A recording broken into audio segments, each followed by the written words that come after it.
क्या आप भी पावरफुल बनना चाहते हैं? दोस्तों, दुनिया में दो तरह के लोग होते हैं।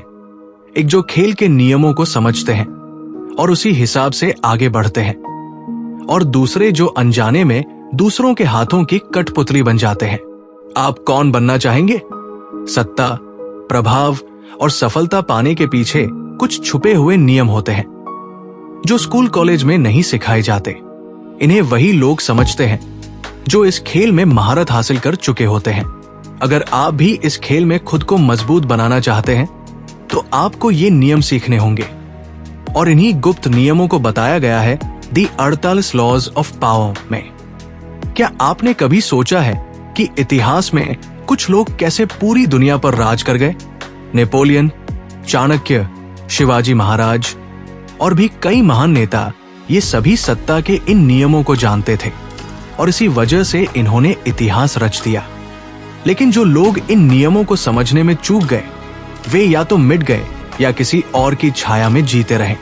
अब सवाल यह है, क्या आप भी अपनी लाइफ में पावरफुल बनना चाहते हैं? अगर हाँ, तो ये पूरी सीरीज आपके लिए है। अब तक हमने 48 में से 24 लॉज देखे हैं, लेकिन अभी आधे से ज्यादा रह गए हैं। और विश्वास मानिए, जो लॉज अब आने वाले हैं वे पहले से भी ज्यादा दमदार और खतरनाक है।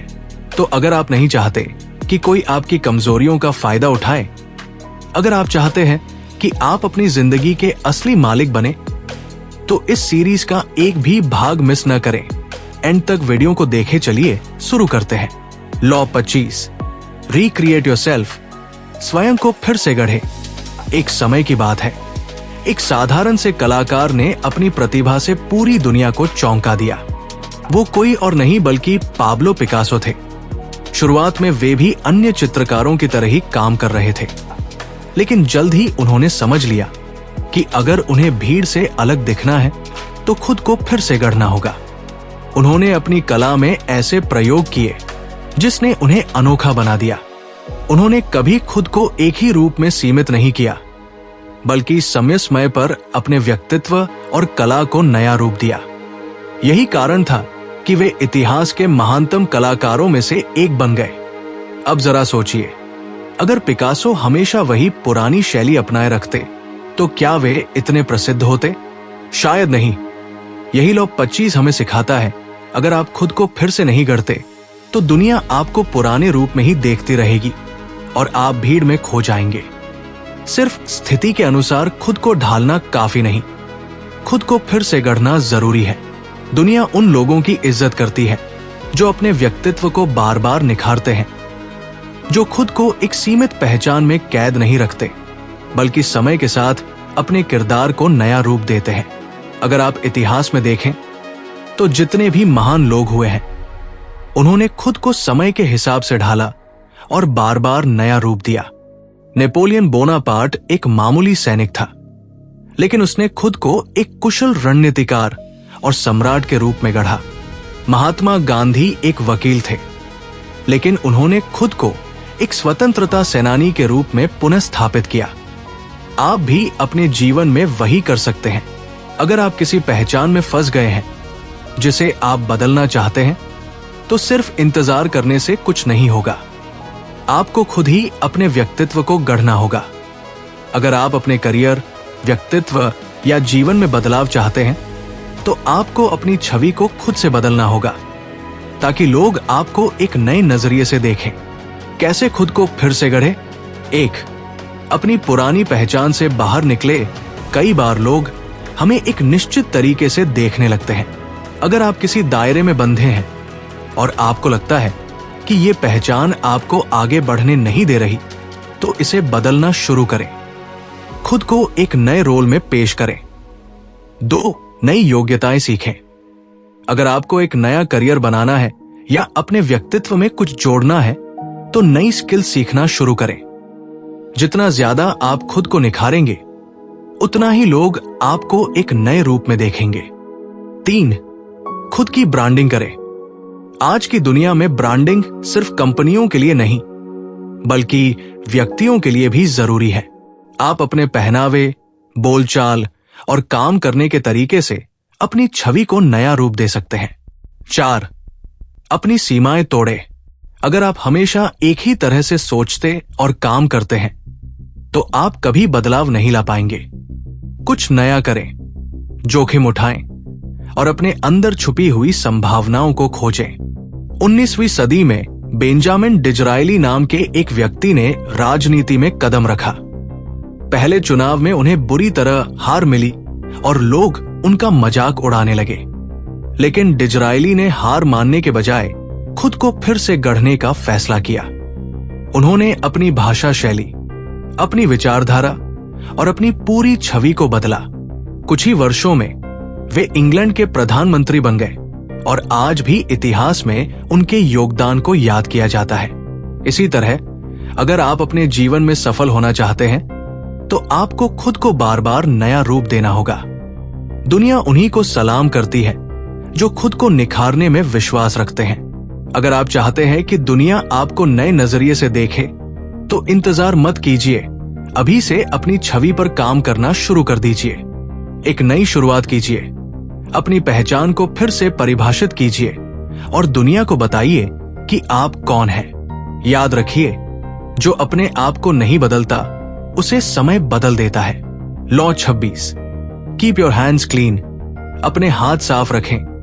पुराने जमाने में एक राजा था जिसे अपनी छवि की बहुत चिंता रहती थी।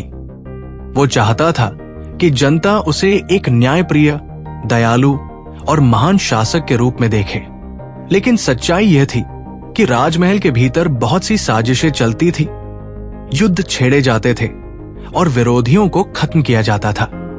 लेकिन मजे की बात यह थी कि राजा पर कभी कोई आरोप नहीं लगा, क्योंकि वो कभी खुद अपने हाथ गंदे नहीं करता था। जब भी कोई कठिन फैसला लेना होता तो वो अपने मंत्रियों या सेनापतियों को आगे कर देता। अगर जनता को खुश करने के लिए कोई बड़ा इनाम देना होता तो वो खुद आगे आकर श्रेय लेता, लेकिन जब किसी को दंड देना होता तो उसके आदेश पर कोई और आगे आता। इस तरह वो हमेशा अपने हाथ साफ रखता और उसकी छवि पर कोई दाग नहीं लगता। क्यों जरूरी है अपने हाथ साफ रखना?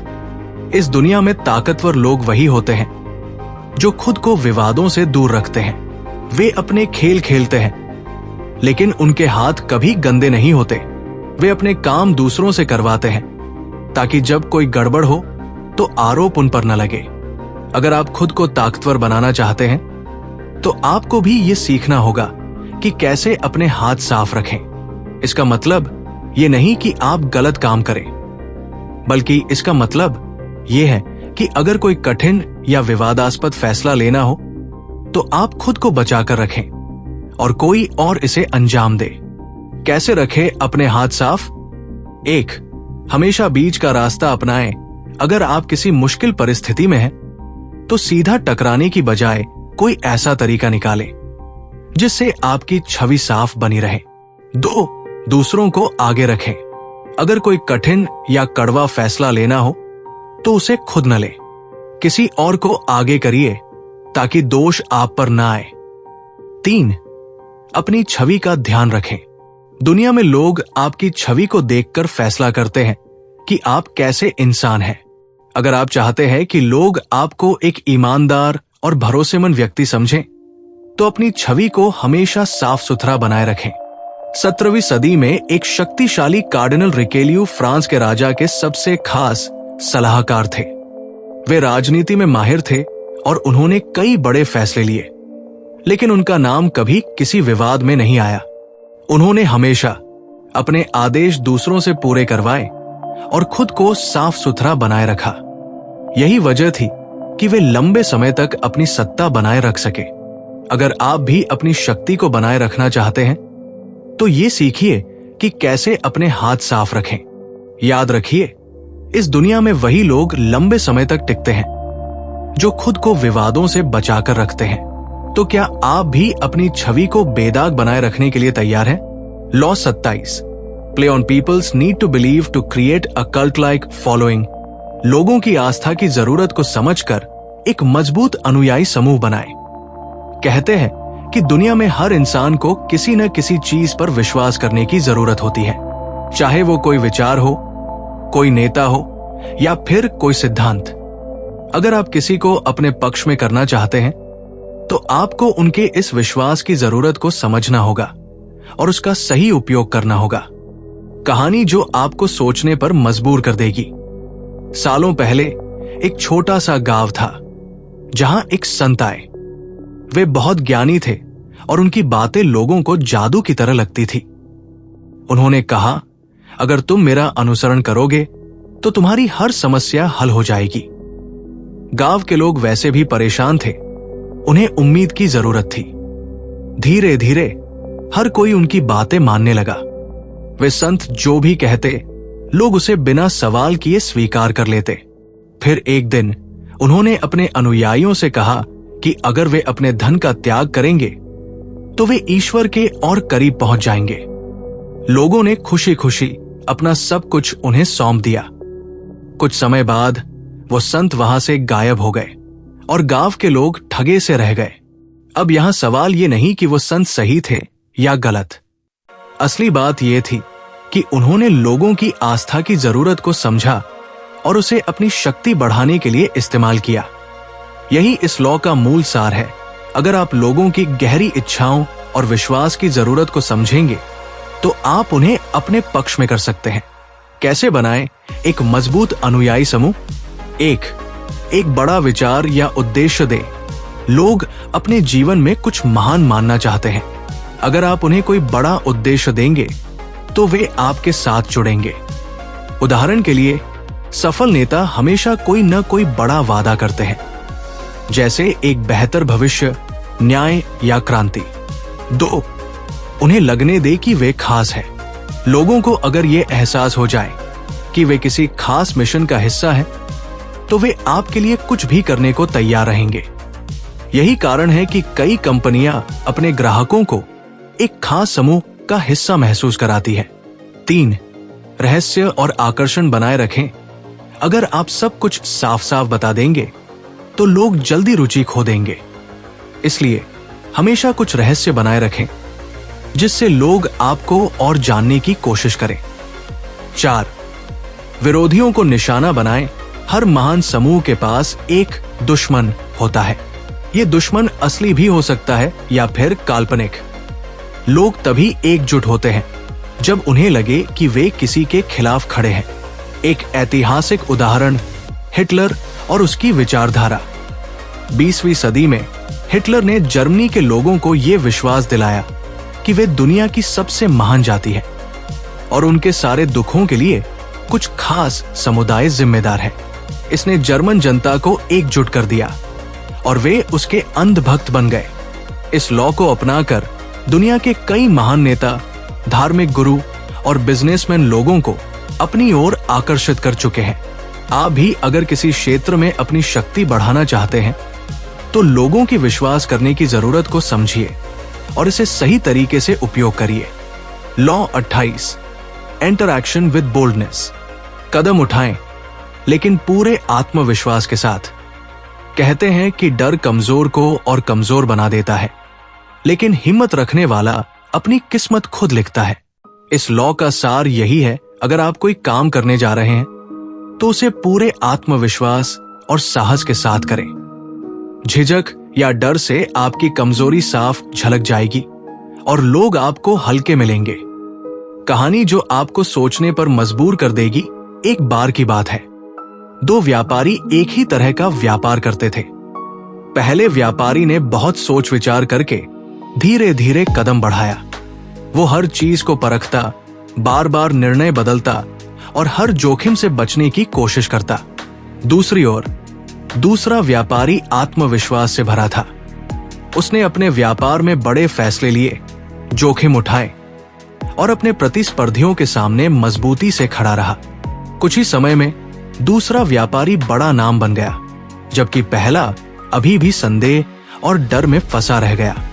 आत्मविश्वास और निडरता ने ही दूसरे व्यापारी को आगे बढ़ने में मदद की। इससे हमें क्या सीख मिलती है? ये कि जब भी कोई बड़ा कदम उठाएं तो बिना झिझक और पूरे आत्मविश्वास के साथ बढ़ें। हिम्मत और दृढ़ निश्चय के बिना सफलता पाना मुश्किल होता है। इस लॉ को कैसे अपनाएं? 1, आत्मसंदेह को खत्म करें। अगर आप खुद पर ही भरोसा नहीं करेंगे तो दुनिया भी आप पर भरोसा नहीं करेगी। कोई भी काम करने से पहले अपने मन से डर और शंका निकाल दे। 2. आधे अधूरे मन से कोई काम न करें।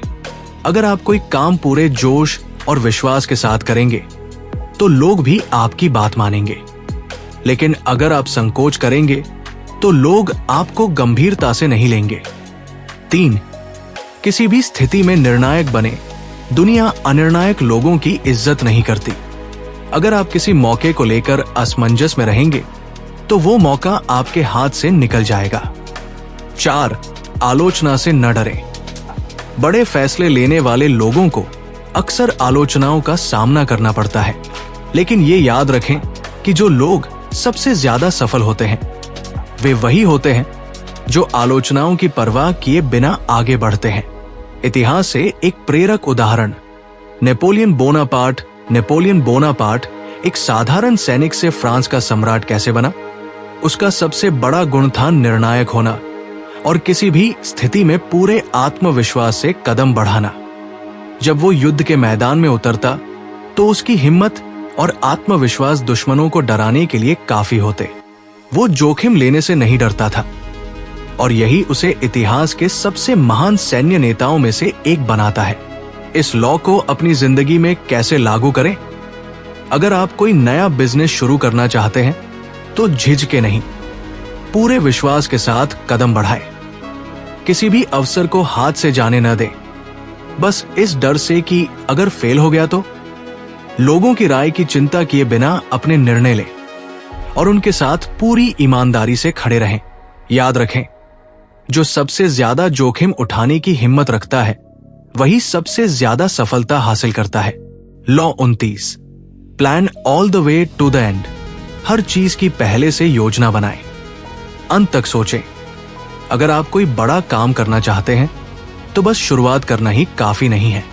आपको यह भी सोचना होगा कि वो काम कैसे पूरा होगा और आखिर में क्या नतीजा आएगा।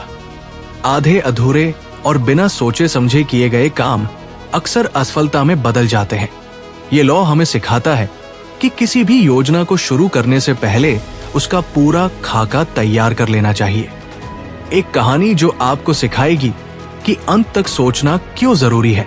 एक बार की बात है, एक राजा ने अपने सेनापति को एक पड़ोसी राज्य पर हमला करने का आदेश दिया। सेनापति ने बिना किसी विस्तृत योजना के सेना लेकर कूच कर दिया। उसने सोचा कि जब जरूरत पड़ेगी तब देखा जाएगा। शुरुआत में उसकी सेना ने कुछ किले जीत भी लिए, लेकिन जैसे जैसे युद्ध आगे बढ़ा उसे खाने पीने की कमी होने लगी। सैनिक थक गए और दुश्मन ने अपनी रणनीति बदलकर उन्हें घेर लिया। अंत में सेनापति को पीछे हटना पड़ा और न केवल वो युद्ध हार गया बल्कि राजा का भरोसा भी खो बैठा। अब जरा सोचिए, अगर उसने पहले से हर चीज की योजना बना ली होती, विश्व में क्या समस्याएं आ सकती हैं, उन पर कैसे काबू पाया जाए, तो क्या वो इतनी बड़ी हार का सामना करता? बिल्कुल नहीं। इस लॉ से हमें क्या सीख मिलती है? कोई भी बड़ा काम शुरू करने से पहले ये मत सोचिए कि अभी कर लेते हैं, बाद में देखेंगे।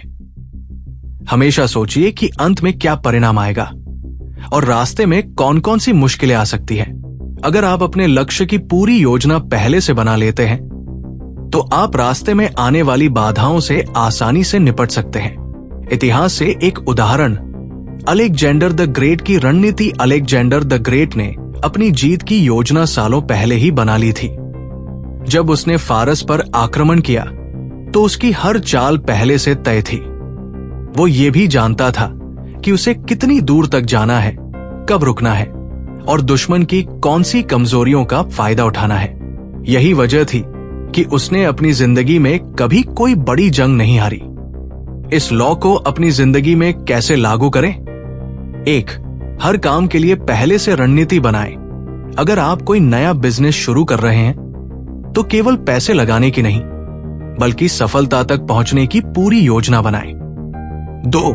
संभावित खतरों पर भी विचार करें। हर रास्ते में मुश्किलें आएंगी, लेकिन अगर आप पहले से उनके बारे में सोचेंगे तो उनका हल भी निकाल सकते हैं। 3. धैर्य रखें और बड़े लक्ष्यों को छोटे छोटे चरणों में बांटें। कई लोग जल्दी सफल होना चाहते हैं, लेकिन बिना योजना के जल्दबाजी करना असफलता की ओर ले जाता है। क्या आप अपनी जिंदगी में इस लॉ को अपनाने के लिए तैयार हैं? अब सवाल ये उठता है, क्या आप भी उन लोगों में से हैं जो बिना सोचे समझे कोई काम शुरू कर देते हैं, या फिर आप उन समझदार लोगों में से हैं जो पहले से हर चीज की योजना बना लेते हैं ताकि सफलता की ओर बढ़े? Law 30, make your accomplishments seem effortless. अपने काम को आसान और स्वाभाविक दिखाएं। अगर आप कोई शानदार उपलब्धि हासिल करते हैं तो उसे ऐसा दिखाना चाहिए जैसे ये आपके लिए बहुत आसान था। जब लोग आपकी मेहनत को नहीं देख पाते और सिर्फ नतीजे देखते हैं तो वे आपकी काबिलियत से और भी ज्यादा प्रभावित होते हैं। इस लॉ का मतलब ये नहीं कि मेहनत मत करो, बल्कि ये कि अपनी मेहनत को पर्दे के पीछे रखो और दुनिया को सिर्फ आपका कमाल दिखे। एक कहानी जो आपको समझाएगी कि दिखावे की ताकत क्या होती है। इटली के मशहूर कलाकार माइकल एंजेलो को लोग उनकी अद्भुत कला के लिए जानते थे। जब उन्होंने सिस्टीन चैपल की छत पर अपनी महान पेंटिंग बनाई तो लोग ये देखकर हैरान रह गए कि ये कितनी शानदार थी। कई लोग ये मान बैठे कि ये उनकी जन्मजात प्रतिभा थी, लेकिन वे नहीं जानते थे कि इसके पीछे 4 साल की कड़ी मेहनत और अनगिनत घंटे लगे थे। माइकल एंजेलो ने कभी अपनी कठिनाइयों या संघर्षों का दिखावा नहीं किया। उन्होंने बस अपना काम इस तरह प्रस्तुत किया कि लोग उनकी प्रतिभा से मोहित हो गए। अगर वे अपनी तकलीफों का रोना रोते तो शायद उनकी महानता का असर कम हो जाता। इस लॉ से हमें क्या सीख मिलती है? अगर आप चाहते हैं कि लोग आपकी काबिलियत को सराहें तो उन्हें आपकी मेहनत नहीं बल्कि आपका कमाल दिखना चाहिए। जब आप कोई बड़ा लक्ष्य हासिल करें तो इसे ऐसे पेश करें जैसे ये आपके लिए स्वाभाविक था। दुनिया संघर्ष की कहानियों से उतनी प्रभावित नहीं होती जितनी कि बेहतरीन नतीजों से होती है। इतिहास से एक बेहतरीन उदाहरण, नेपोलियन बोनापार्ट। नेपोलियन ने अपनी हर जीत को ऐसे दिखाया जैसे ये उसके लिए कोई बड़ी बात नहीं थी। वो हमेशा आत्मविश्वास से भरा रहता था और अपनी सेना को भी यही दिखाता था कि वो कभी नहीं हारेगा। उसकी ये आदत दुश्मनों के मन में डर और अपने सैनिकों के मन में भरोसा पैदा करती थी। इस लॉ को अपनी जिंदगी में कैसे लागू करें? 1, अपनी मेहनत को पर्दे के पीछे रखिए। अगर आप किसी क्षेत्र में मास्टर बनना चाहते हैं तो मेहनत करें, लेकिन दुनिया को सिर्फ आपका शानदार प्रदर्शन दिखाएं। 2, आत्मविश्वास बनाए रखिए। अगर आप किसी काम में माहिर दिखते हैं तो लोग खुद ब खुद आपकी ओर आकर्षित होंगे। 3, बेकार की सफाई मत दीजिए। अगर आप कोई गलती करते भी हैं तो उसे सहजता से लें। ज्यादा सफाई देने से लोग समझ जाते हैं कि आप नर्वस हैं। क्या आप इस लॉ को अपनाने के लिए तैयार हैं? अब सवाल यह है, क्या आप अपनी मेहनत को दुनिया के सामने ऐसे पेश कर सकते हैं जैसे ये आपके लिए कोई बड़ी बात नहीं थी? क्या आप अपनी उपलब्धियों को इतनी सहजता से दिखा सकते हैं कि लोग आपके दीवाने हो जाएं? Law 31, control the options, get others to play with the cards you deal. विकल्पों को अपने नियंत्रण में रखें। लोगों को वही चुनने दे जो आप चाहते हैं।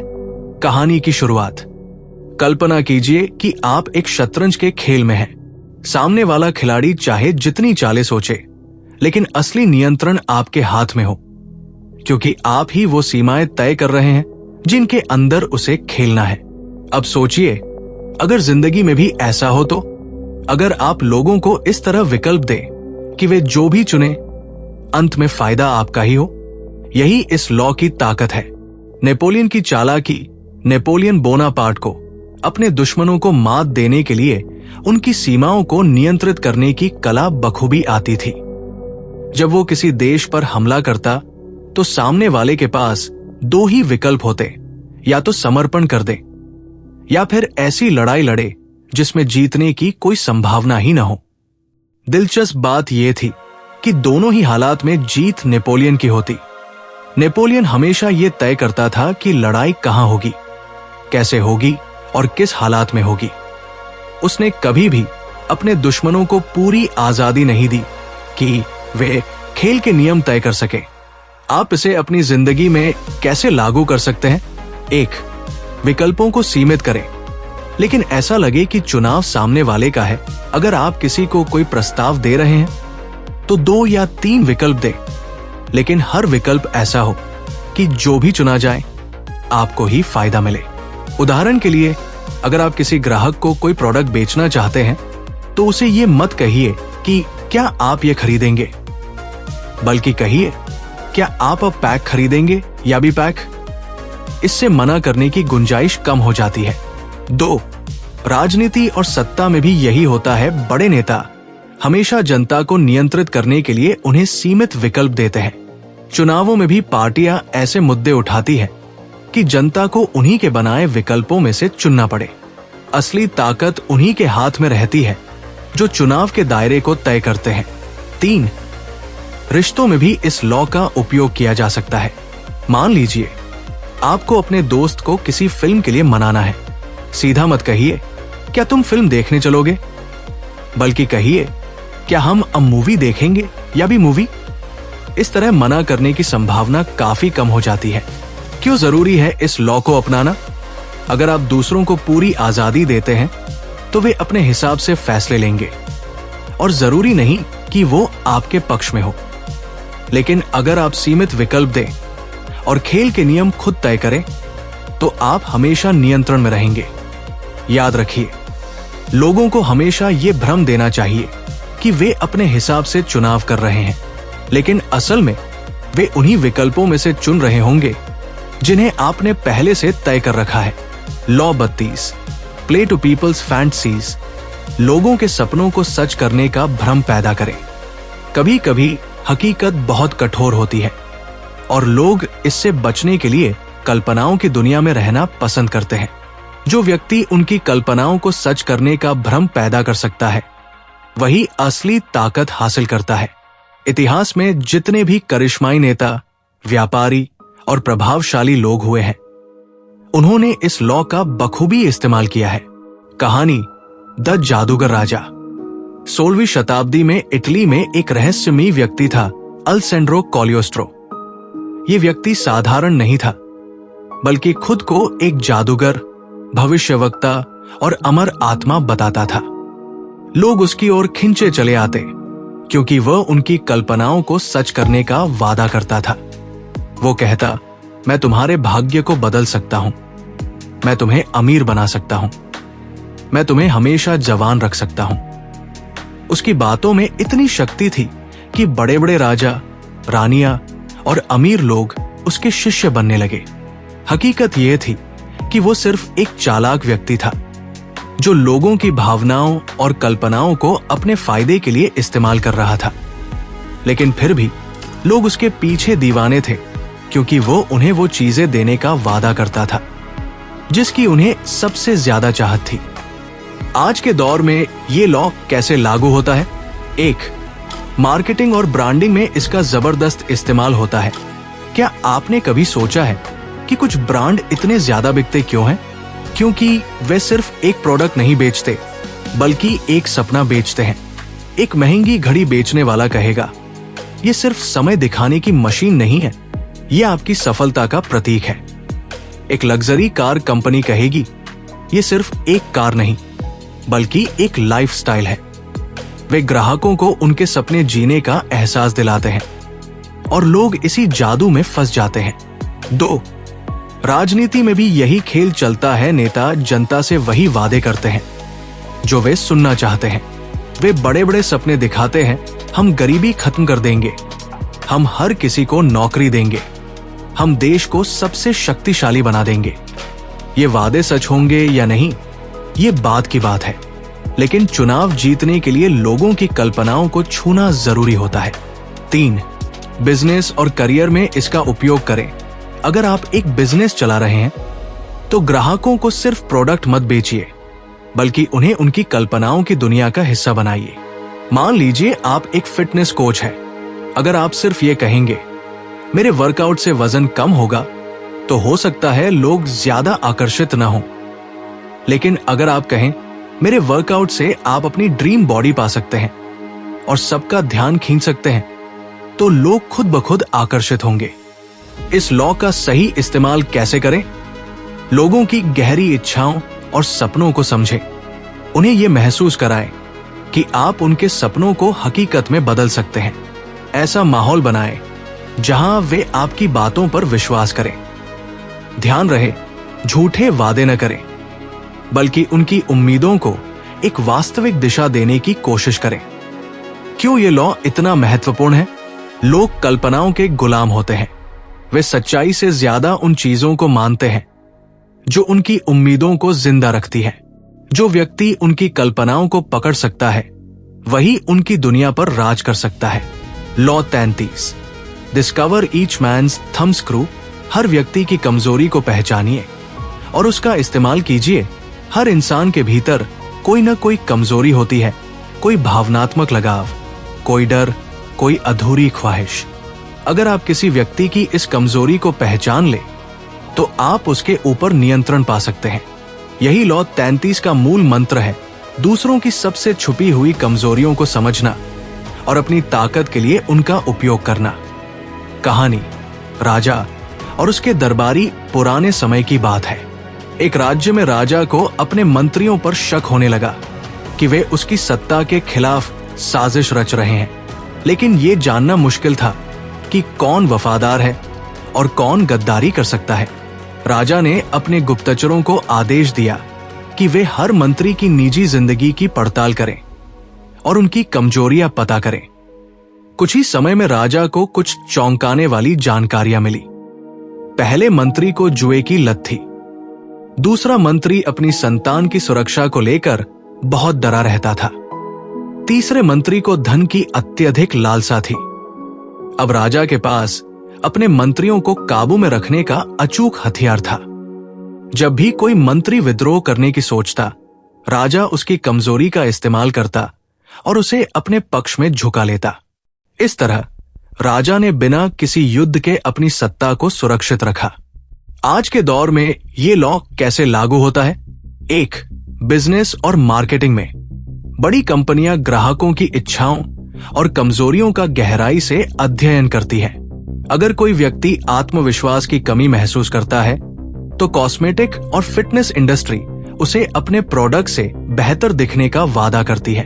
अगर कोई व्यक्ति सुरक्षा को लेकर डरता है तो बीमा कंपनियां उसे सुरक्षा देने का भरोसा देती है।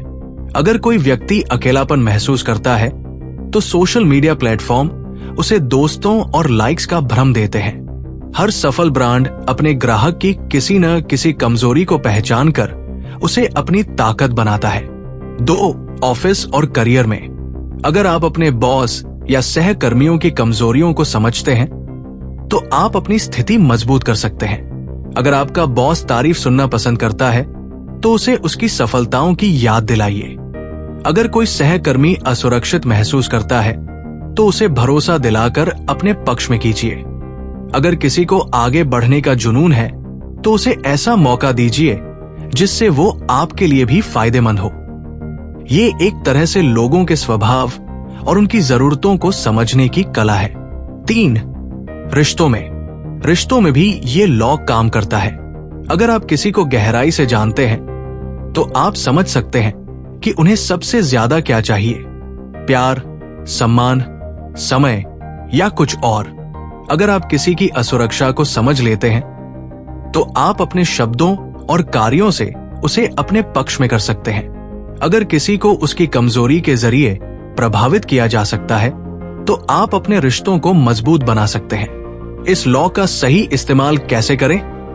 ध्यान से सुनिए और लोगों की बातें समझिए। उनके शब्दों, हाव-भाव और आदतों में उनकी कमजोरियों के संकेत छिपे होते हैं। लोगों की असली इच्छाओं और डर को समझिए। कई बार वे खुद भी अपनी कमजोरी को नहीं पहचानते, लेकिन आप इसे नोटिस कर सकते हैं। कमजोरी का सम्मानपूर्वक उपयोग करें। इसे कभी भी अनावश्यक रूप से हानि पहुंचाने के लिए इस्तेमाल न करें, बल्कि इसे सकारात्मक रूप से प्रभावित करने के लिए उपयोग करें। क्यों ये लॉ इतना महत्वपूर्ण है? दुनिया में हर व्यक्ति की कोई न कोई कमजोर नस होती है। जो व्यक्ति दूसरों की इस कमजोरी को पहले पहचान लेता है वही सबसे बड़ा खिलाड़ी बन जाता है। अगर आप लोगों को समझना और उनकी गहरी इच्छाओं और डर का सही तरीके से उपयोग करना सीख ले तो आप अपने जीवन में बहुत आगे बढ़ सकते हैं। अब सवाल यह है, क्या आप दूसरों की कमजोरियों को पहचान सकते हैं और अपनी ताकत बना सकते हैं? Law 34, be royal in your own fashion, act like a king, be treated like one, राजा की तरह व्यवहार करें ताकि लोग आपको राजा जैसा सम्मान दे।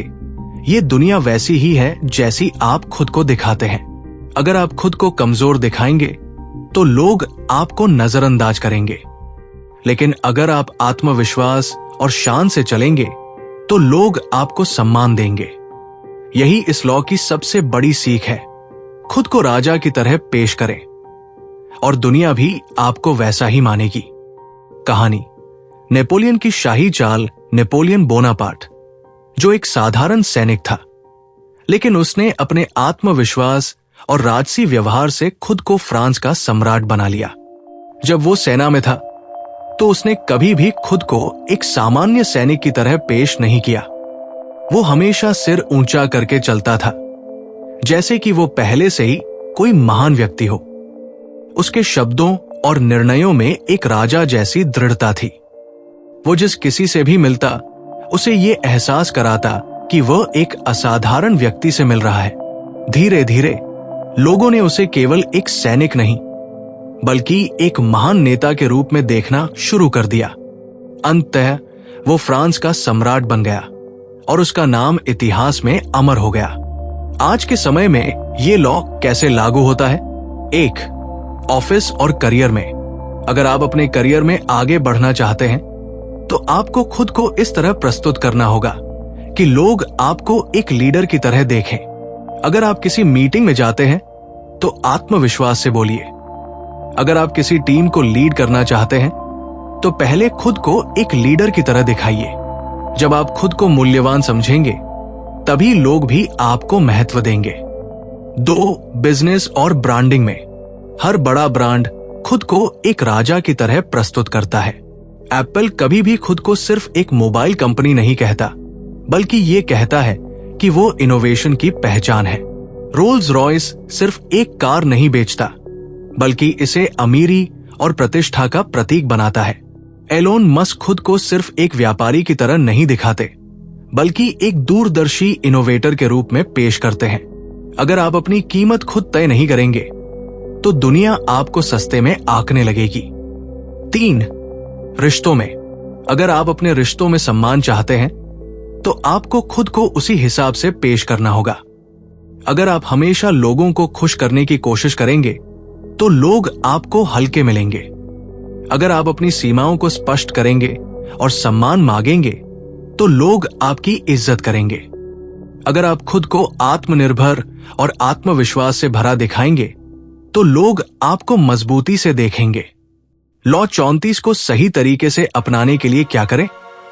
हमेशा आत्मविश्वास बनाए रखें, चाहे अंदर से डरे हुए हों, लेकिन बाहर से कभी न दिखाएं। अपनी बॉडी लैंग्वेज को राजसी बनाएं। सीधा खड़े रहें, तेज और स्पष्ट बोलें और नजरें झुकाकर न रखें। बातों में मजबूती रखें।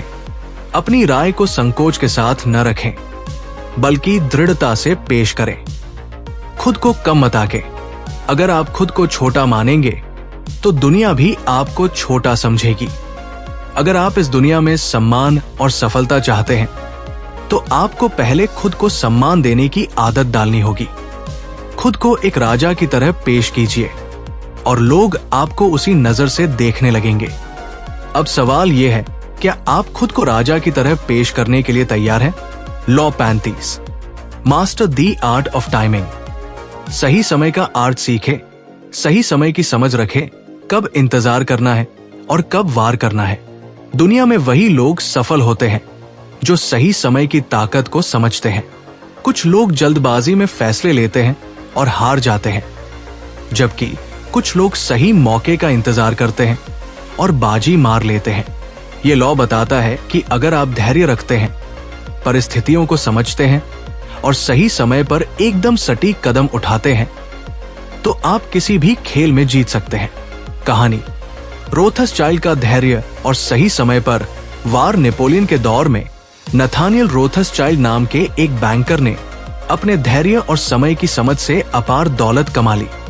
1815 में जब वाटरलू की लड़ाई हो रही थी तो पूरे यूरोप को यह नहीं पता था कि इस युद्ध में कौन जीतेगा, नेपोलियन या ब्रिटेन। रोथसचाइल्ड के पास युद्ध के मैदान में अपने जासूस थे जो उसे बाकी दुनिया से पहले खबर पहुंचा सकते थे। जैसे ही उसे पता चला कि ब्रिटेन ने ये लड़ाई जीत ली है, उसने तुरंत अपनी सारी संपत्ति बेच दी। ये देखकर बाकी बाजार में अफवाह फैल गई कि शायद ब्रिटेन हार गया। घबराए हुए निवेशकों ने अपने शेयर बहुत सस्ते में बेचने शुरू कर दिए, लेकिन जैसे ही कीमतें सबसे निचले स्तर पर पहुंची, रोथसचाइल्ड ने पूरे बाजार में अपने पैसे लगा दिए और सारे शेयर खरीद लिए। जब असली खबर आई कि ब्रिटेन ने युद्ध जीत लिया है, तो बाजार आसमान छू गया और रोथसचाइल्ड रातों रात दुनिया के सबसे अमीर लोगों में से एक बन गया। यही है सही समय की ताकत। आज के दौर में ये लॉ कैसे लागू होता है? 1. बिजनेस और इन्वेस्टमेंट में अगर आप सही समय की ताकत को समझते हैं तो आप बहुत बड़ा फायदा उठा सकते हैं। शेयर बाजार में अगर आप गलत समय पर खरीद और बिक्री करेंगे तो नुकसान होगा, लेकिन अगर आप धैर्य रखते हैं और सही मौके का इंतजार करते हैं तो आप रोथसचाइल्ड की तरह ही बड़ा लाभ कमा सकते हैं। स्टार्टअप और बिजनेस में सही समय पर लॉन्च किया गया प्रोडक्ट ही हिट होता है। अगर कोई नया ट्रेंड आ रहा हो तो उसे पकड़ना सीखिए। 2. करियर और नौकरी में अगर आप अपने करियर में आगे बढ़ना चाहते हैं तो आपको यह समझना होगा कि कब इंतजार करना है और कब आगे बढ़ना है। प्रमोशन के लिए जल्दबाजी न करें। सही समय पर सही परफॉर्मेंस देकर खुद को अनमोल बनाइए। नौकरी बदलने का सही समय चुनें। अगर आप बिना सोचे समझे नौकरी बदलते हैं तो नुकसान हो सकता है, लेकिन अगर आप सही अवसर की प्रतीक्षा करते हैं तो बड़ी छलांग लगा सकते हैं। 3. रिश्तों में अगर आप लोगों के साथ सही तालमेल बैठाना चाहते हैं तो आपको सही समय पर सही शब्द बोलने आने चाहिए। किसी गुस्साए व्यक्ति को शांत करने के लिए सही समय पर सही बात कहनी होगी। अगर आप किसी से माफी मांगना चाहते हैं तो तुरंत मत करें। पहले हालात को समझें और फिर सही समय पर बोलें। रिश्तों में अगर आप धैर्य रखते हैं तो कई समस्याएं खुद ब खुद सुलझ जाती है। लॉ 35 को सही तरीके से अपनाने के लिए क्या करें? धैर्य रखें, जल्दीबाजी में फैसले न लें, पहले सोचें फिर कदम उठाएं। परिस्थितियों को पढ़ना सीखें, कब हालात आपके पक्ष में हैं और कब आपको इंतजार करना चाहिए समझें। सही मौके को पकड़ना सीखें, इंतजार करते रहें, लेकिन जैसे ही सही मौका आए तुरंत एक्शन लें। अपनी भावनाओं को कंट्रोल करें। जल्दबाजी में, गुस्सा या घबराहट में कोई भी कदम न उठाएं। जो लोग सही समय की कला में माहिर होते हैं वे दूसरों से कई कदम आगे रहते हैं। अगर आप अपनी जिंदगी, करियर, बिजनेस या रिश्तों में सफलता चाहते हैं तो ये सीखना होगा कि कब धैर्य रखना है और कब फुर्ती से आगे बढ़ना है। तो क्या आप अपने जीवन में सही समय की ताकत को अपनाने के लिए तैयार हैं? Law 36 disdain things you cannot have. जो चीज आपकी नहीं हो सकती उसे नजरअंदाज करें।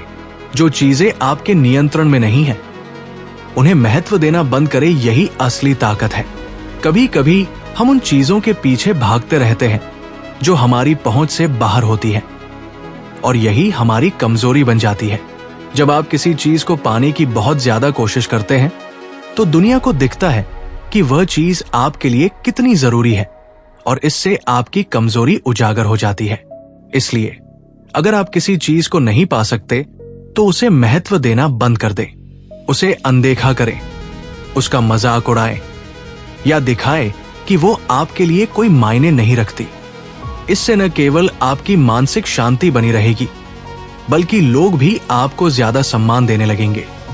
कहानी मोंटेस्पन और फ्रेंच रानी की जलन। फ्रांस के राजा लुई 14 की एक मशहूर प्रेमिका थी, मैडम डी मोंटेस्पन। वो राजा की सबसे प्रिय थी, लेकिन फिर एक और महिला, मैडम डी मेंटनन, राजा के करीब आ गई। मोंटेस्पन इस बदलाव को बर्दाश्त नहीं कर सकी और लगातार राजा का ध्यान वापस पाने की कोशिश करने लगी। लेकिन उसकी ये कोशिश उल्टी पड़ गई। जब भी वह राजा से जलन दिखाती, झगड़ा करती या अपने पुराने दिनों की याद दिलाती, राजा को महसूस होता कि वो अब उसे पसंद नहीं करता। दूसरी ओर मैडम डी मेंटनर ने राजा के सामने खुद को बहुत सहज दिखाया, जैसे उसे मोंटेस्पन की जलन से कोई फर्क ही नहीं पड़ता। नतीजा, राजा धीरे धीरे मोंटेस्पन से दूर हो गया और मैडम डी मेंटनर उसकी नई पसंद बन गई। मोंटेस्पन ने अपनी हार खुद तय कर ली थी। अगर उसने ध्यान न दिया होता और जलन न दिखाई होती तो शायद स्थिति कुछ और होती। आज के दौर में ये लॉ कैसे लागू होता है? एक, सोशल मीडिया और लाइफ में सोशल मीडिया पर हम कई बार उन चीजों के पीछे भागते हैं जो हमारे बस में नहीं होती। किसी की परफेक्ट लाइफ, महंगी चीजें या दूसरों की सफलता। लेकिन अगर हम ये दिखाते हैं कि ये चीजें हमें परेशान कर रही हैं, तो हम खुद को कमजोर बना लेते हैं। अगर कोई आपको बार बार नजरअंदाज कर रहा है तो आप बार बार उसका पीछा न करें। अगर कोई आपको दिखावे से नीचा दिखाने की कोशिश कर रहा है तो उसकी परवाह करना ही बंद कर दे। 2, करियर और बिजनेस में अगर आपको कोई डील, प्रमोशन या बड़ा अवसर नहीं मिला तो निराश मत हो। अगर आप ये दिखाएंगे कि ये आपको बहुत परेशान कर रहा है तो लोग इसे आपकी कमजोरी समझेंगे। अगर किसी कॉम्पिटिटर ने आपको पछाड़ दिया तो उसकी नकल करने या जलन दिखाने के बजाय अपना खुद का नया तरीका अपनाएं। अगर किसी ने आपको रिजेक्ट कर दिया तो उस मौके को भूलकर आगे बढ़ें। 3, रिश्तों में अगर कोई इंसान आपकी जिंदगी से जाना चाहता है तो उसे जबरदस्ती रोकने की कोशिश न करें। अगर आप किसी को दिखाते हैं कि आप उसके बिना खुश हैं, तो उसकी अहमियत खुद ही कम हो जाएगी। अगर कोई आपको अनदेखा कर रहा है तो उस पर ध्यान ही मत दें, क्योंकि आपका ध्यान ही उसे ताकत देता है। लॉ 36 को सही तरीके से अपनाने के लिए क्या करें? जो चीज आपकी नहीं हो सकती उसे नजरअंदाज करना सीखें। कभी भी अपनी कमजोरी या जलन को जाहिर न करें। अपनी ऊर्जा को सही दिशा में लगाएं, न कि उन चीजों पर जो आपके हाथ में नहीं है। खुद को इतना आत्मनिर्भर बनाएं कि किसी चीज की कमी आपको कमजोर न करे। इस दुनिया में हर चीज को हासिल करना मुमकिन नहीं है, लेकिन असली ताकत इसी में है कि आप उन चीजों को महत्व देना बंद कर दें जो आपके हाथ में नहीं है। जब आप किसी चीज की परवाह करना छोड़ देते हैं तो वो खुद आपके लिए कम महत्वपूर्ण हो जाती है और लोग आपको ज्यादा मजबूत और आत्मनिर्भर समझने लगते हैं। तो अगली बार जब कोई चीज आपकी नहीं हो तो उसे पाने की कोशिश में अपनी ताकत बर्बाद न करें। बस मुस्कुराएं, आगे बढ़ें और दुनिया को दिखाएं कि आपकी असली शक्ति आपके आत्मसंयम में है। लॉ 37, क्रिएट कंपेलिंग स्पेक्टिकल्स, भव्यता और प्रभावशाली दृश्यों का निर्माण करें। दुनिया याद उन्हीं को रखती है जो नजरों में बसे रहते हैं। अगर आप भीड़ से अलग दिखना चाहते हैं तो कुछ ऐसा करें जो लोगों की यादों में हमेशा के लिए बस जाए। हम सभी जानते हैं कि इस दुनिया में जो सबसे ज्यादा ध्यान आकर्षित करता है वही सबसे ज्यादा प्रभाव डालता है। इतिहास गवाह है कि जिन लोगों ने अपने व्यक्तित्व और अपने संदेश को भव्य और प्रभावशाली तरीकों से प्रस्तुत किया वही असली ताकतवर बन पाए। अगर आप चाहते हैं कि लोग आपकी बातों को सुने और आपको याद रखें तो सिर्फ शब्दों से काम नहीं चलेगा। आपको ऐसा माहौल बनाना होगा, ऐसी छवि बनानी होगी जो लोगों के दिलों दिमाग पर छा जाए। कहानी, नेपोलियन की सुनियोजित भव्यता। नेपोलियन बोनापार्ट एक सैन्य रणनीतिकार ही नहीं बल्कि एक जबरदस्त इमेज बिल्डर भी था। उसने सिर्फ तलवार की ताकत से दुनिया नहीं जीती बल्कि लोगों के दिमाग पर अपनी एक छवि बनाकर भी राज किया। जब वो कोई बड़ा फैसला लेता तो उसे सामान्य तरीके से घोषित नहीं करता। वो जानता था कि अगर लोगों के दिलों में अपनी जगह बनानी है तो उसे अपनी बात को एक नाटकीय अंदाज में पेश करना होगा। एक बार जब उसने अपने सैनिकों को एक खतरनाक अभियान के लिए तैयार किया तो उसने उन्हें सीधा आदेश देने के बजाय एक विशाल मैदान में इकट्ठा किया। वहां उसने एक भव्य मंच बनवाया, खुद सुनहरे कपड़ों में आया और अपने भाषण को इस तरह दिया कि हर सैनिक के दिल में देशभक्ति की आग जल उठी। सैनिकों को सिर्फ आदेश नहीं मिला, उन्हें एक यादगार दृश्य मिला जो उनकी आत्मा में बस गया। नतीजा, वे अपने प्राणों की परवाह किए बिना युद्ध जीतने के लिए निकल पड़े। आज के दौर में ये लॉ कैसे लागू होता है? 1. बिजनेस और मार्केटिंग में। आज की दुनिया में केवल अच्छा प्रोडक्ट बनाना ही काफी नहीं है, उसे भव्य तरीके से प्रस्तुत करना भी उतना ही जरूरी है। एप्पल जब कोई नया आईफोन लॉन्च करता है तो वो इसे सिर्फ एक प्रेस रिलीज के जरिए घोषित नहीं करता, वो एक ग्रैंड इवेंट करता है जिसे पूरी दुनिया देखती है। इससे लोगों के दिमाग में एप्पल की ब्रांड वैल्यू और भी गहरी बैठ जाती है। अगर आप कोई बिजनेस चला रहे हैं तो साधारण प्रचार करने के बजाय उसे कुछ भव्य बनाइए। अपनी ब्रांडिंग में कुछ ऐसा जोड़िए जो लोगों को याद रह जाए। 2. सोशल मीडिया और पब्लिक इमेज में। अगर आप सोशल मीडिया पर अपनी पहचान बनाना चाहते हैं तो सिर्फ कंटेंट डालने से कुछ नहीं होगा, आपको अपनी एक अलग छवि बनानी होगी। ऐसे कपड़े पहने, ऐसी भाषा बोले, ऐसी पोस्ट डालें जिससे लोग आपको लंबे समय तक याद रखें। खुद को एक ब्रांड की तरह बनाइए जिससे लोग आपको केवल नाम से नहीं बल्कि आपकी इमेज से भी पहचाने। 3. पॉलिटिक्स और लीडरशिप में सफल नेता सिर्फ अपनी नीतियों के कारण याद नहीं किए जाते, बल्कि उनके द्वारा बनाए गए प्रतीकों और भव्य दृश्यों के कारण भी पहचाने जाते हैं। जब महात्मा गांधी ने दांडी मार्च किया तो वो केवल कानून के खिलाफ विरोध नहीं था, बल्कि एक भव्य और प्रतीकात्मक दृश्य था जिसने पूरे देश को प्रेरित कर दिया। जब कोई नेता बड़ी बड़ी जनसभाएं करता है, शानदार मंच सजवाता है और अपने भाषण को एक यादगार अंदाज में पेश करता है तो वो जनता के दिलों में अपनी जगह बना लेता है। 4. व्यक्तिगत जीवन में। अगर आप किसी को प्रभावित करना चाहते हैं, चाहे वो आपके दोस्त हो, सहकर्मी हो या परिवार के लोग, तो अपनी बात को सिर्फ बोलने के बजाय उसे एक शानदार तरीके से प्रस्तुत करें। अगर आप किसी से प्यार का इजहार करना चाहते हैं तो साधारण तरीके से मत करें, उसे एक यादगार लम्हे में बदल दें। अगर आप किसी बड़े मौके पर भाषण देने जा रहे हैं तो सिर्फ शब्दों पर ध्यान न दें, बल्कि अपने पहनावे, अंदाज और माहौल पर भी ध्यान दें। लॉ 37 को सही तरीके से अपनाने के लिए क्या करें? हमेशा अपनी बातों को नाटकीय और प्रभावशाली तरीके से पेश करें। ऐसे प्रतीक और विजुअल्स बनाइए जो लोगों के दिमाग में रह जाए। साधारण चीजों को भी भव्य बनाने की कला सीखिए। खुद को एक ब्रांड की तरह बनाइए। आपके नाम से पहले आपकी पहचान बने। इस दुनिया में लाखों लोग हैं और हर कोई अपनी पहचान बनाना चाहता है, लेकिन जो लोग दूसरों की यादों में बस जाते हैं वे वही होते हैं जो साधारण चीजों को असाधारण बनाने की कला जानते हैं।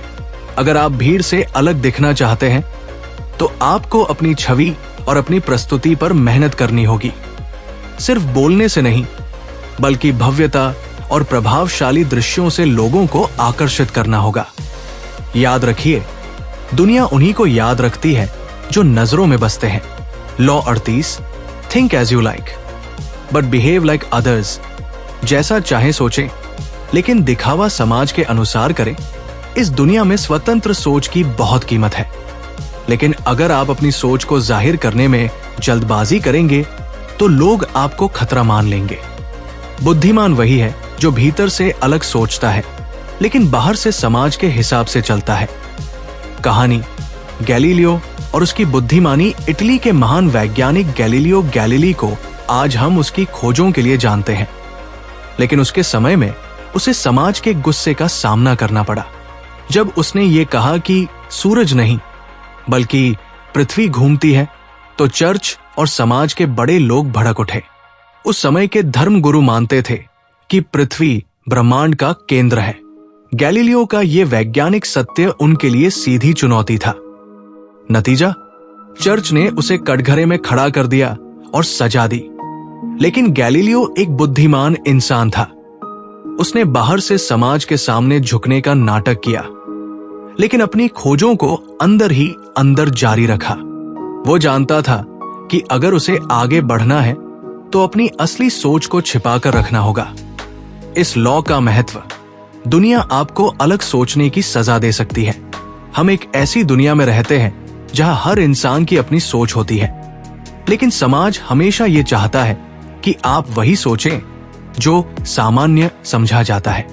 अगर आप खुलकर अपनी अलग सोच व्यक्त करेंगे तो लोग आपको अस्वीकार कर सकते हैं या फिर आपको खतरा मानकर अलग थलग कर सकते हैं। इसका मतलब ये नहीं कि आपको अपनी सोच बदलनी चाहिए। इसका मतलब है कि आपको समझदारी से अपनी सोच को संभालना चाहिए। अगर आप खुलकर अपनी असली सोच बताएंगे तो लोग आपको अजीब समझ सकते हैं, आपकी निंदा कर सकते हैं या यहां तक कि आपको हानि पहुंचा सकते हैं। लेकिन अगर आप अपनी सोच को सही समय और सही जगह पर जाहिर करेंगे तो आप ज्यादा प्रभावी रहेंगे। आज के दौर में ये लॉ कैसे लागू होता है? 1. ऑफिस और करियर में। मान लीजिए आप एक नई कंपनी में काम कर रहे हैं और वहां पुराने लोग किसी पुरानी प्रणाली पर ही टिके हुए हैं। आपको पता है कि आपकी नई रणनीति ज्यादा असरदार होगी, लेकिन अगर आप सीधे उनके सामने अपनी बात रखेंगे तो वे आपको चुनौती समझ सकते हैं। स्मार्ट तरीका, पहले उनकी प्रणाली को अपनाने का दिखावा करें, उनसे सीखें और धीरे धीरे अपनी नई सोच को छोटे बदलावों के रूप में लागू करें। इससे आप उनका विश्वास भी जीतेंगे और अपनी सोच को प्रभावी ढंग से सामने रख पाएंगे। 2. बिजनेस और मार्केटिंग में। अगर आप एक बिजनेस चला रहे हैं और आपकी सोच सबसे अलग है तो जरूरी नहीं कि आप उसे सीधा दुनिया के सामने रख दें। स्मार्ट तरीका, पहले लोगों को वही दीजिए जो वे समझते हैं और धीरे धीरे उन्हें आपकी नई सोच की तरफ मोड़िए। जैसे कि स्टीव जॉब्स ने किया, पहले लोगों को आईपॉड दिया, फिर आईफोन और फिर पूरी डिजिटल दुनिया बदल दी। 3.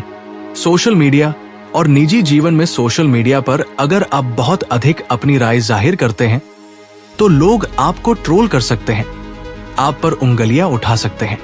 स्मार्ट तरीका, अपनी राय को समझदारी से रखें। अपनी सोच को सीधे थोपने के बजाय लोगों को धीरे धीरे सोचने पर मजबूर करें। क्या करें और क्या न करें, जैसा चाहे सोचें, लेकिन दिखावा समाज के अनुसार करें।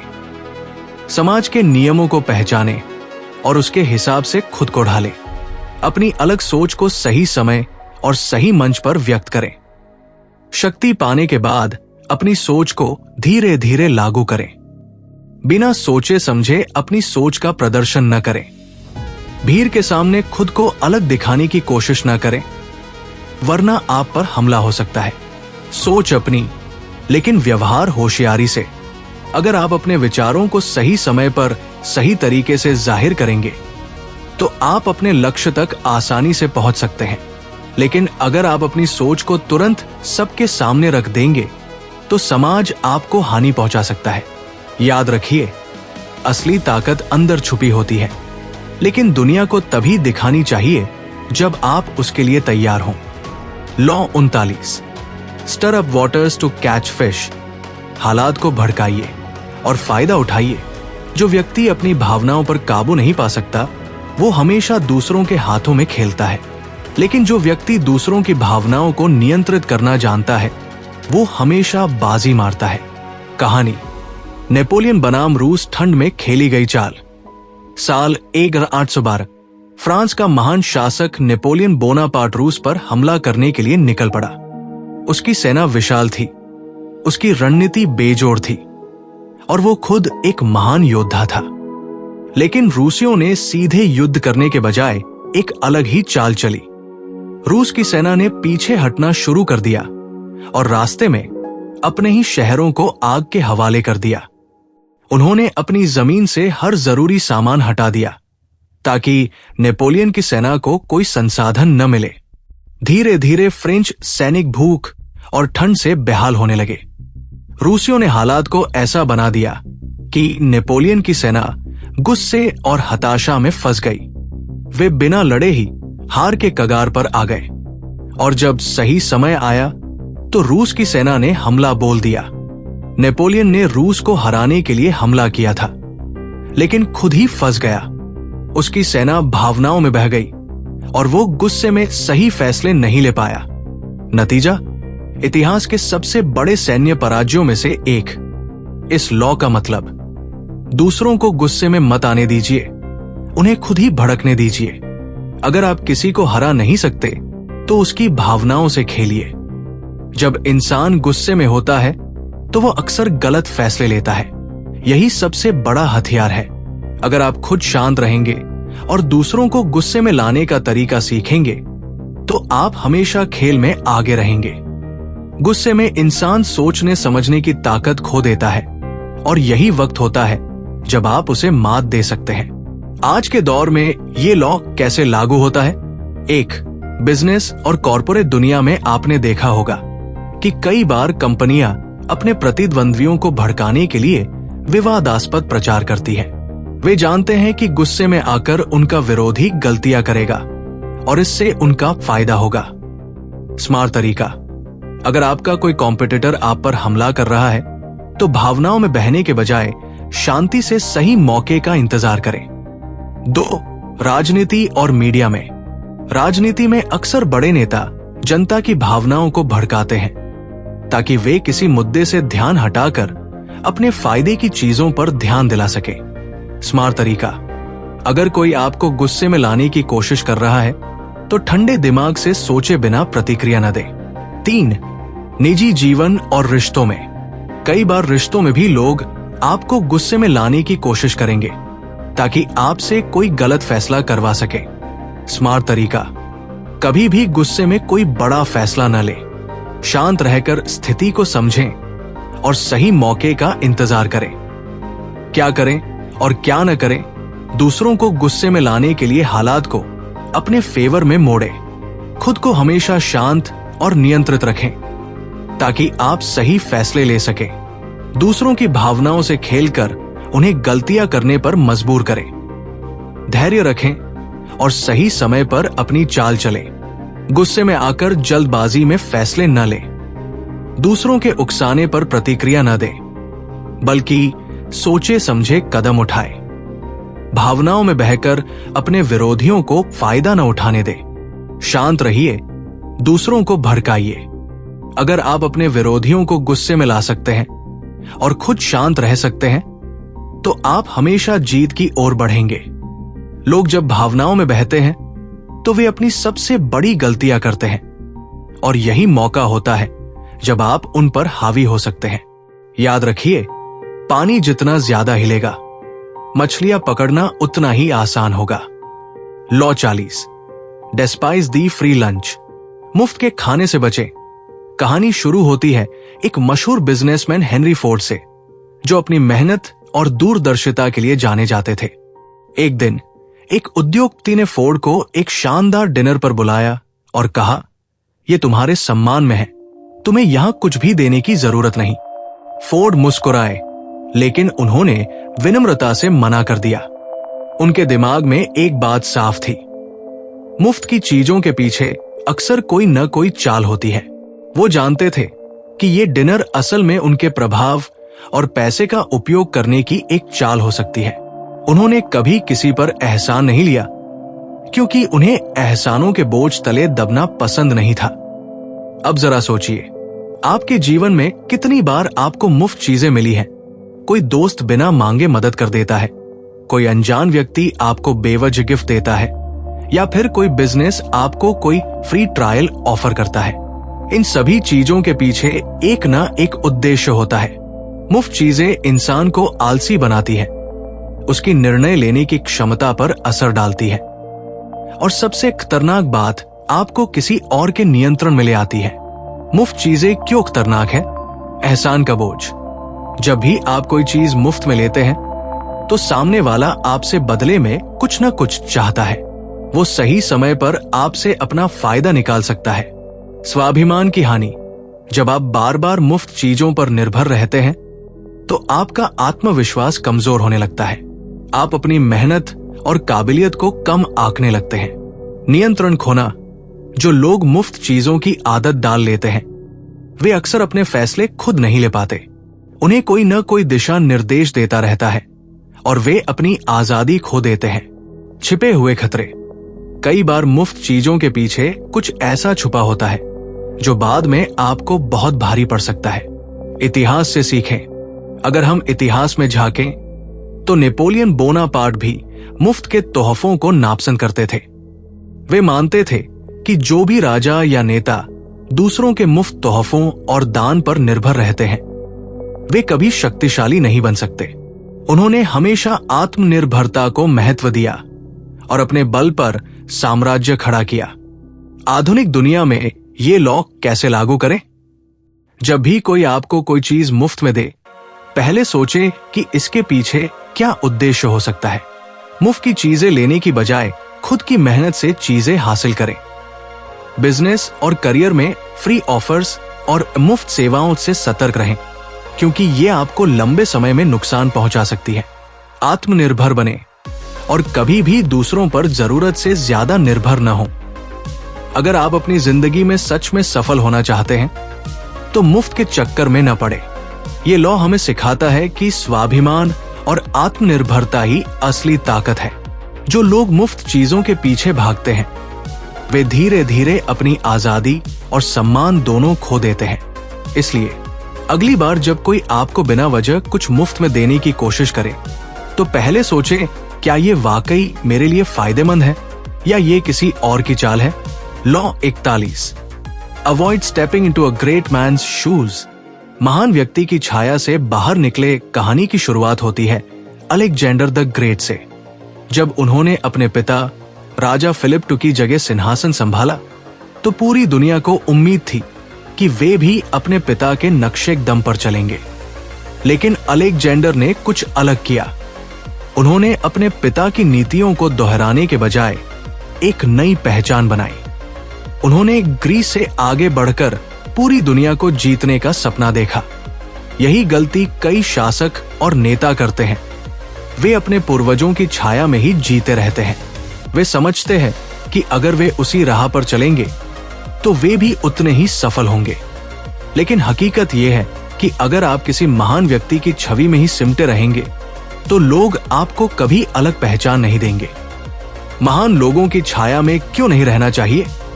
आपकी पहचान खो सकती है जब आप किसी प्रसिद्ध व्यक्ति की जगह लेते हैं और उनकी नीतियों को दोहराते हैं, तो लोग आपको एक कमजोर प्रतिकृति मानते हैं।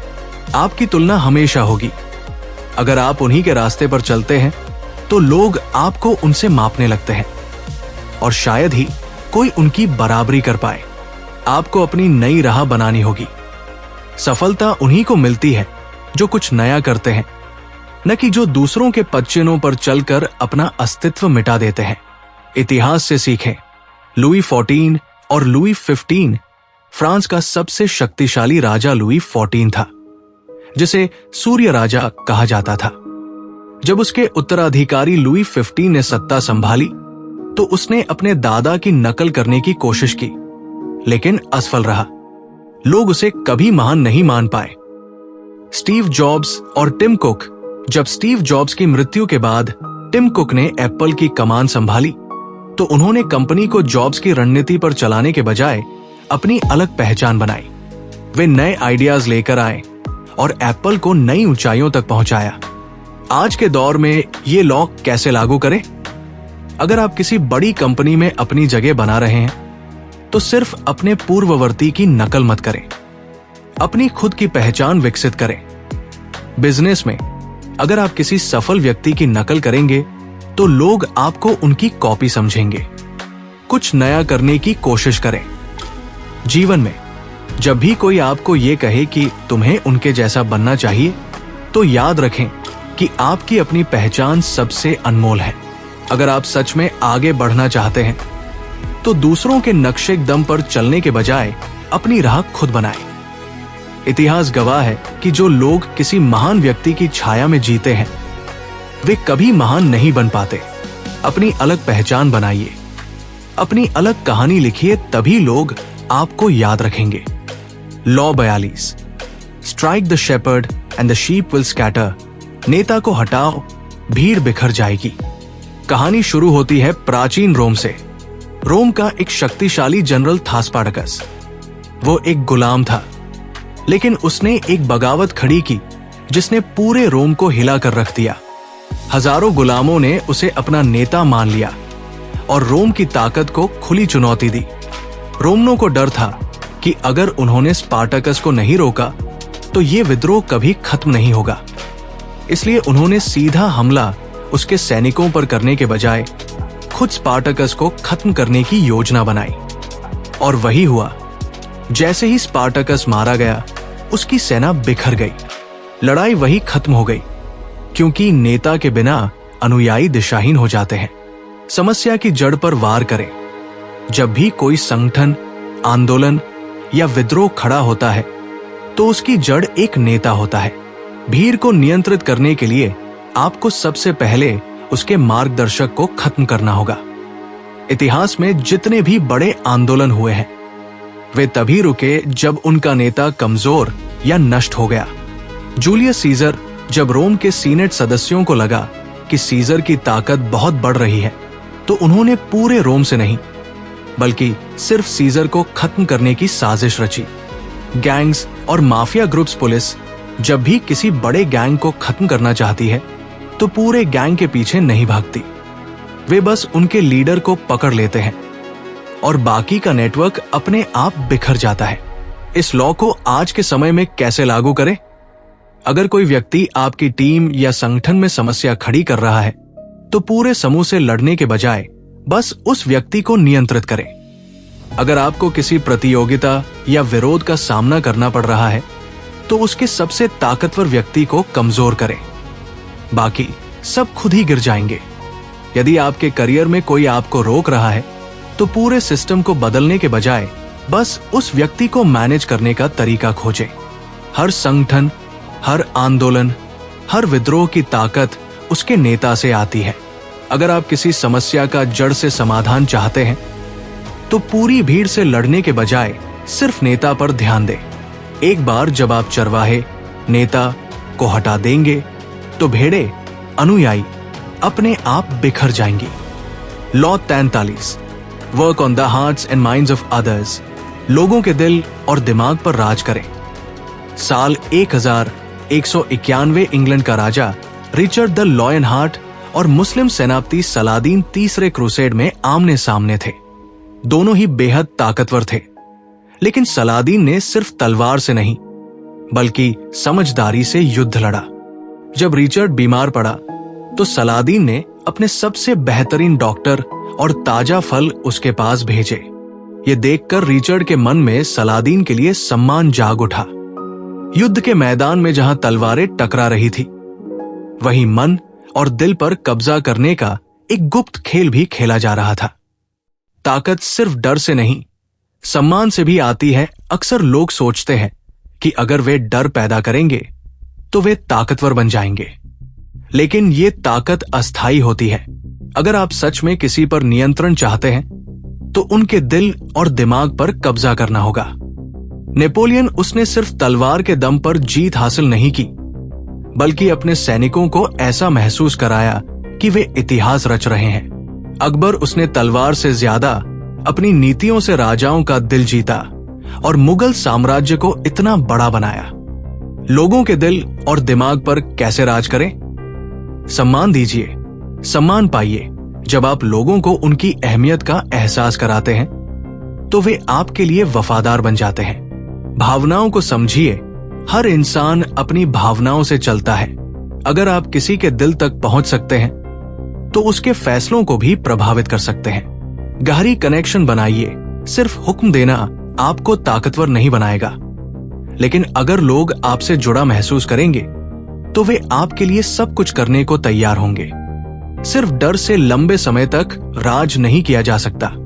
असली ताकत तब आती है जब लोग आपके लिए खुद आगे बढ़कर काम करना चाहें। इसलिए अगर आप सच में ताकतवर बनना चाहते हैं तो लोगों के दिल और दिमाग पर काम करें, ना कि सिर्फ उनके शरीर और आदतों पर। Law 44, disarm and infuriate with the mirror effect. दर्पण प्रभाव से अपने शत्रु को असहाय और क्रोधित करें। 1796 इटली का युद्ध क्षेत्र नेपोलियन बोनापार्ट ने अपने दुश्मनों पर एक अलग ही रणनीति अपनाई। उसने सामने वाले की हर चाल को ठीक वैसे ही दोहराया। अगर दुश्मन हमला करता तो नेपोलियन उसी अंदाज में पलटवार करता। इससे दुश्मन हक्का बक्का रह जाता, क्योंकि उसकी खुद की रणनीति उसके ही खिलाफ इस्तेमाल हो रही थी।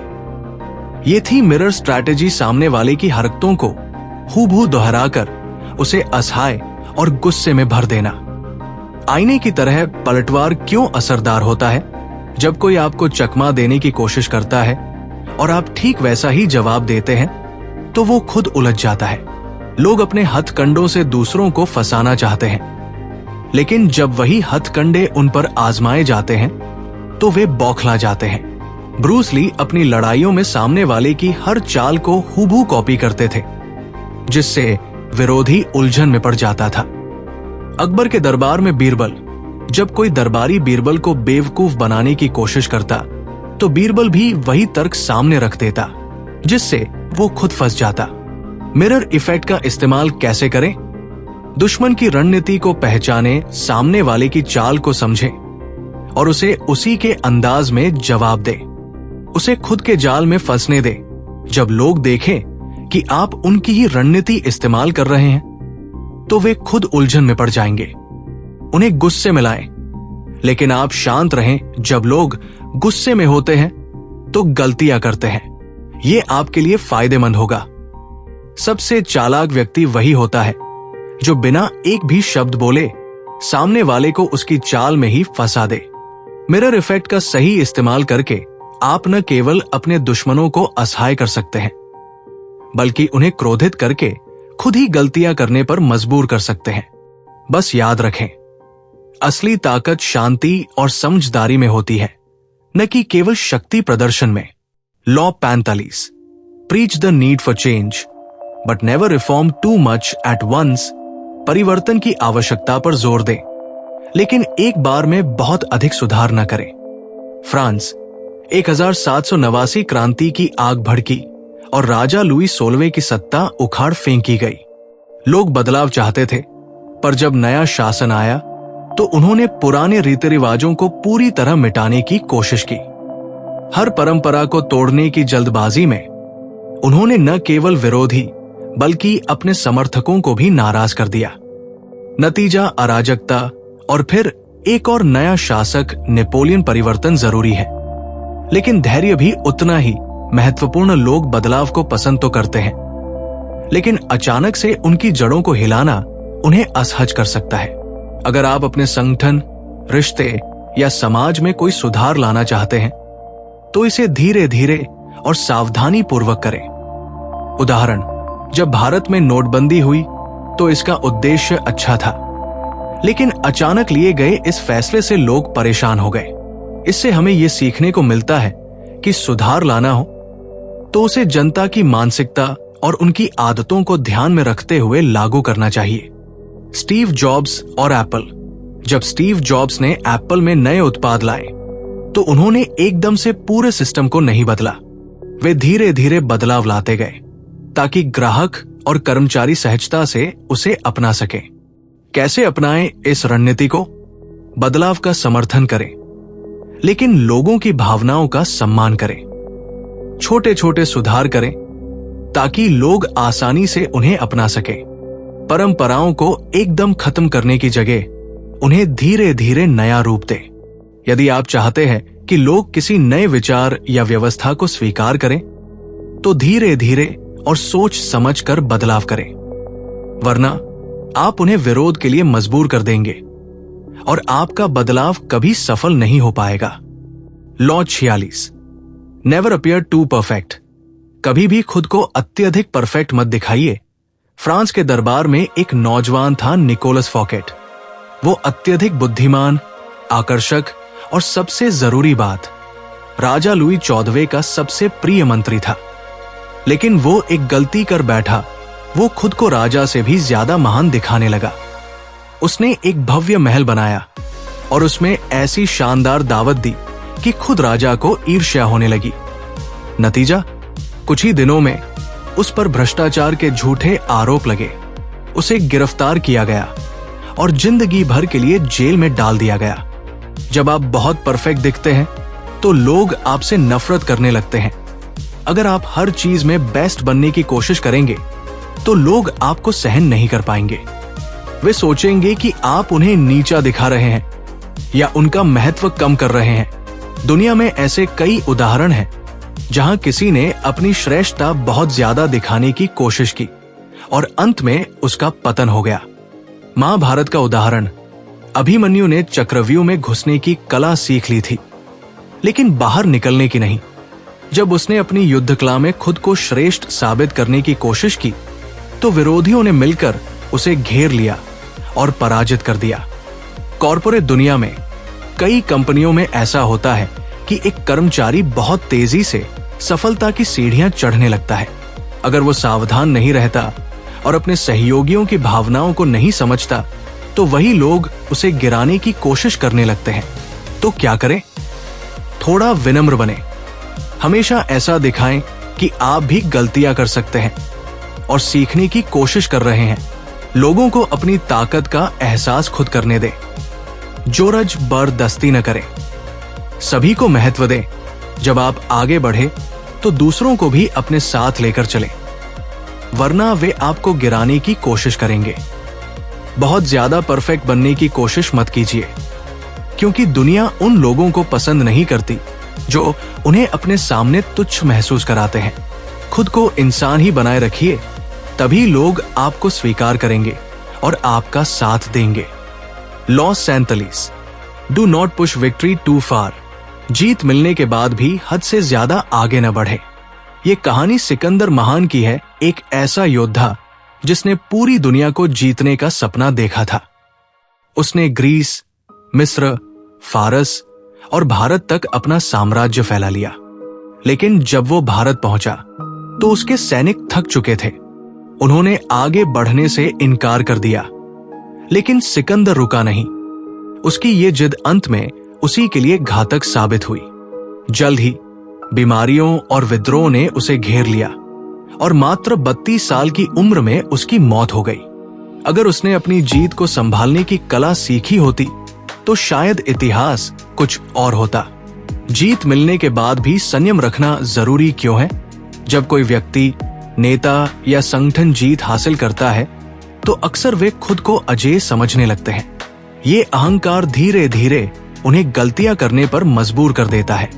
महाभारत का उदाहरण, कौरवों को जब द्रौपदी का अपमान करने का मौका मिला तो वे अति उत्साहित हो गए।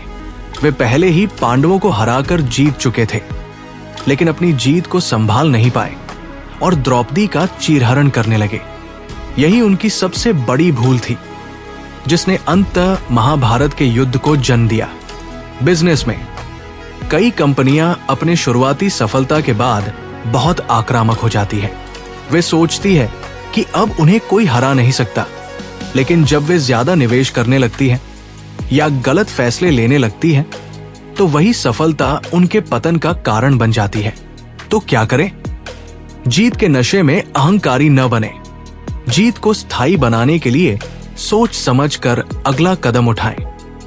अपने समर्थकों को नजरअंदाज न करें। कई बार सफलता मिलने के बाद लोग अपने असली साथियों को भूल जाते हैं, जिससे धीरे धीरे उनकी पकड़ कमजोर हो जाती है। अपने विरोधियों को खत्म करने की कोशिश न करें। कई बार जीतने के बाद लोग अपने दुश्मनों का पूरी तरह सफाया करने की कोशिश करते हैं, जिससे वे खुद को ही कमजोर बना लेते हैं। सफलता का मतलब सिर्फ जीतना नहीं होता, बल्कि उसे संभालना भी होता है। अगर आप जीतने के बाद भी सावधानी नहीं बरतते तो वही जीत आपको हार की तरफ धकेल सकती है। Law 48, assume formlessness. स्वयं को आकारहीन बनाएं।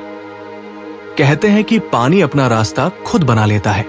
वो जिस भी बर्तन में डाला जाए उसी का आकार ले लेता है, और अगर कोई उसे रोकने की कोशिश करे तो वह या तो अपना रास्ता बदल लेता है या चट्टानों को भी काटकर आगे बढ़ जाता है। यही सिद्धांत सफलता और सत्ता की दुनिया में भी लागू होता है। जो व्यक्ति या संगठन खुद को बदलते समय के हिसाब से ढाल सकता है, वही लंबे समय तक टिकता है। कहानी से सीखें चीनी योद्धा सुन त्सू की रणनीति सुन त्सू, जो कि एक महान चीनी सेनापति और द आर्ट ऑफ वॉर के लेखक थे, उन्होंने एक बहुत ही महत्वपूर्ण बात कही थी। अगर आप अपने दुश्मन को हराना चाहते हैं तो कभी भी एक ही पैटर्न में न चलें। हमेशा खुद को अनिश्चित और अप्रत्याशित बनाए रखें। एक बार एक राजा ने सुन त्सू से युद्ध जीतने का तरीका पूछा। सुन त्सू ने कहा, अगर आप एक मजबूत दीवार की तरह अड़ जाएंगे तो एक दिन दुश्मन उसे गिरा ही देगा, लेकिन अगर आप पानी की तरह बहेंगे तो कोई आपको रोक नहीं पाएगा। इस रणनीति को अपनाकर उस राजा ने कई युद्ध जीते। वो कभी अपने दुश्मनों को अपने असली इरादे समझने ही नहीं देता था। तो इस कानून का मतलब क्या है? जब भी कोई इंसान बहुत ज्यादा कठोर, जिद्दी और एक ही तरीके से काम करने वाला बन जाता है तो उसका नाश तय होता है। इतिहास में कई बड़े साम्राज्य इसी गलती की वजह से खत्म हो गए। मुगल साम्राज्य का पतन एक समय था जब मुगलों की हुकूमत पूरे भारत में फैली हुई थी, लेकिन औरंगजेब ने कठोर धार्मिक नीतियां अपनाई और अपने शासन को बेहद सख्त बना दिया। नतीजा ये हुआ कि उसकी कठोरता से विरोध बढ़ता गया और मुगल साम्राज्य धीरे धीरे खत्म हो गया। नोकिया का पतन। मोबाइल इंडस्ट्री में एक समय नोकिया का राज था, लेकिन उन्होंने अपनी रणनीति को बदलने से इनकार कर दिया। जब स्मार्टफोन आए तो नोकिया अपने पुराने बिजनेस मॉडल से चिपकी रही और देखते ही देखते वो बाजार से गायब हो गई। तो इस कानून को कैसे अपनाएं? परिस्थितियों के अनुसार खुद को ढालें। अगर आप एक ही तरीके से चलते रहेंगे तो एक न एक दिन वो तरीका पुराना हो जाएगा। अपनी योजनाओं को लोगों के सामने पूरी तरह उजागर न करें। जब लोग आपको आसानी से समझने लगते हैं तो वे आपकी चालों का तोड़ निकाल लेते हैं। बदलाव को स्वीकार करें। अगर आप समय के साथ खुद को नहीं बदलते तो दुनिया आपको पीछे छोड़ देगी। लचीले बने, लेकिन कमजोर नहीं। पानी की तरह बहना सीखें, लेकिन जरूरत पड़ने पर तूफान बनकर खड़े भी हो जाएं। सबसे बड़ी ताकत कठोरता में नहीं, बल्कि लचीलापन और अनुकूलन क्षमता में होती है। जो व्यक्ति या संगठन खुद को समय के साथ बदल सकता है, वही असली विजेता होता है।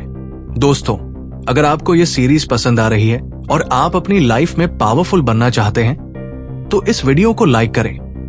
कमेंट में बताएं कि अब तक का कौन सा लॉ आपके लिए सबसे ज्यादा दमदार लगा, और सबसे जरूरी, इस चैनल को सब्सक्राइब करें ताकि आप आगे के सभी लॉज मिस न करें। एक्सक्लूसिव कंटेंट का फायदा उठाइए। अगर आप इस सीरीज को जल्दी एक्सेस करना चाहते हैं और स्पेशल कंटेंट पाना चाहते हैं तो हमारी मेंबरशिप ज्वाइन करें। यहां आपको secret strategy, exclusive book summaries और डीप डाइव एनालिसिस मिलेगा जो आपको किसी और जगह नहीं मिलेगा। तो जल्दी से बेल आइकन दबाएं ताकि जब अगला पार्ट आए तो आपको सबसे पहले नोटिफिकेशन मिले। अब तैयार हो जाइए, क्योंकि अगले लॉ में और भी गहरी रणनीतियां खुलने वाली है। Thank you.